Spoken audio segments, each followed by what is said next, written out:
Forgiving someone doesn't mean that you have to be friends with them again, or that they really have to be in your life either. The problem is that most Christians confuse forgiveness and reconciliation, but they're not the same thing. Forgiveness can lead to reconciliation, but forgiveness and reconciliation are not synonymous. And for you as a Christian, you should know that you're called to forgive others just as God in heaven has forgiven you. However, in that forgiveness, it does not mean that you have to be reconciled to the person that sinned against you. Forgiveness has to do with letting go of the offense that somebody's had against you, along with the anger and resentment that you have towards them, and releasing them from your punishment. Reconciliation has to do with repairing a relationship after it's been damaged. But just because you forgive somebody, this doesn't mean that you have to reconcile with them. That's a very big and common misconception that a lot of Christians have about forgiveness. And it's also something that makes it incredibly difficult for some Christians to forgive, because they feel like they have to reconcile with the people that have hurt them, and they honestly don't want those people in their life anymore. But you should forgive others as a Christian because God has called you to. And God has poured out his abundant forgiveness into you so that you can also express it unto others. However, in no part of this do you have to like that person.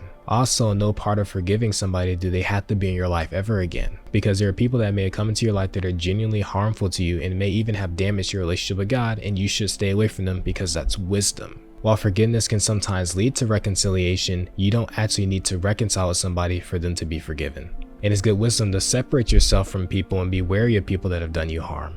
So I hope this helped and brought you some clarity, and perhaps the Spirit of God will speak to those whom he needs to speak to. If you want more content like this, just go and drop a sub or a follow. And if you want to hear more teachings from me that are outside of short form content, I would recommend that you join my Bible classes every single Thursday at 8 o'clock p.m. Eastern on Google Meets.